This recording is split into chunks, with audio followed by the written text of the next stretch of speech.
ఇప్పుడు Dammaiguda 13th ward లో ఉన్నాము.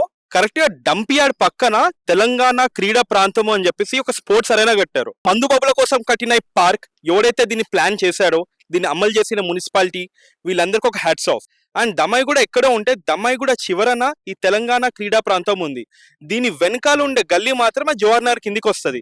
సో బేసిక్ గా ఈ స్పోర్ట్స్ అరేనాలో ఏం చేశారు, అసలు నిజంగా ప్రజల కోసం కట్టారా లేకపోతే ఏదైనా కరప్షన్ అయిందా అనేది చూద్దాం. మీరు వెనకాల చూడొచ్చు, డంపింగ్ యార్డ్ కొండ మొత్తం కనిపిస్తుంది.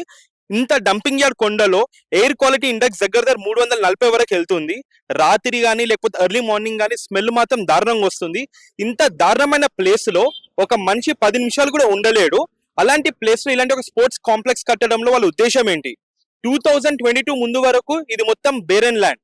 ఈ పుల్లింగ్ బాస్ మీరు చూస్తే ఇక్కడ వచ్చి పిల్లలు గాని పెద్దవాళ్ళు గాని వాళ్ళ ఫిట్నెస్ చేయడానికి లేదు. ఇక్కడ ఎవడైనా రాత్రి వచ్చి తాగేసి ఆ తాగింది ఎక్కువైతే దీన్ని పట్టుకొని ఊగేలా ఉన్నాయి. దీని హరత చూద్దాం. దీని పరిస్థితి చూస్తే ఇక్కడ ఎవరో చీరలు అవి కట్టేసి కాల్చడము లేకపోతే ఇంకేదో బ్లాక్ మ్యాజిక్ చేసినట్టుగా ఉన్నాయి ఇవన్నీ. అండ్ ఈ ప్లేస్ ని కూడా అస్సలు పట్టించుకోవట్లేదు. ఈ తెలంగాణ క్రీడా ప్రాంతంలో చూస్తే కనుక మొత్తం జంబో గ్లాసులు చిప్స్ ప్యాకెట్లు ఇవే ఉన్నాయి. అండ్ ఇక్కడ కూడా ఒక మందు బాటిల్ ఉంది. ఈ మందు బాటిల్ చూస్తే కనుక హేగర్ మైజర్ అంట. ఈ మందు బాటిల్ 5,000 రూపాయల మందు బాటిల్. సో బస్తీల మధ్యలో ఉన్న ఈ ప్లేస్ లో ఒక 5,000 మందు బాటిల్ పబ్లిక్ వచ్చి తాగుతున్నారంటే ఇది బస్తీ వాళ్ళైతే అస్సలు కాదు. బహుశా ఈ దమ్మాయిగూడలో ఎవరైతే పొలిటికల్ దాంట్లో ఉన్న వాళ్ళే ఈ ఖరీదైన బాటిల్ ని తాగే స్తోమత ఉన్న వాళ్ళు మాత్రం ఈ తెలంగాణ క్రీడా ప్రాంతాన్ని ఇంత మంచిగా వినియోగించుకుంటున్నారు.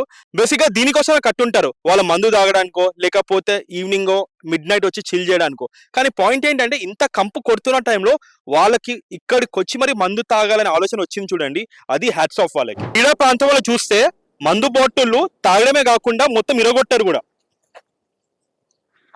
చూడండి, పిల్లలు ఆడుకునే ప్లేస్ లో ఇలాంటి మందు బాటిళ్ళు ఉన్నాయి.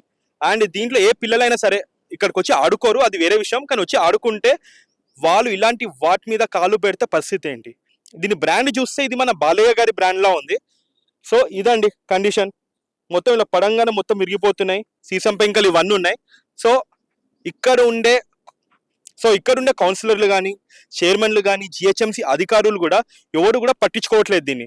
బేసిక్గా నామకే వాస్తవ ఒకటి ఇనాగ్రేషన్ చేసి పబ్లిక్ ఫండ్స్ ని ఇలా మిస్యూటిలైజ్ చేసి వదిలేశారు. Hello brother.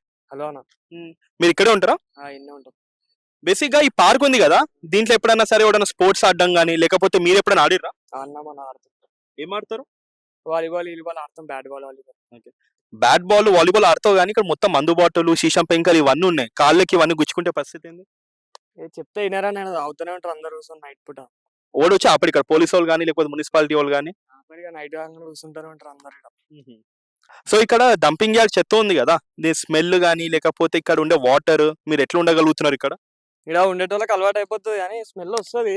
నైట్ పూట వదిలేస్తారు స్మెల్. నైట్ 10 అట్లా వదిలేస్తారు స్మెల్. ఈ టైంలో రాదంట. ఇక్కడ అందరికి హెల్త్ మంచిగా ఉంటుందా లేకపోతే రోగాలు రావడం కానీ ఏదైనా లంగ్ డిసీజెస్ అట్లా ఏమైనా ఉంటాయా? వస్తారా కొంతమందికి. ఆ స్మెల్ చాలా డేంజర్ ఉంటుంది. ఆ స్మెల్ అయితే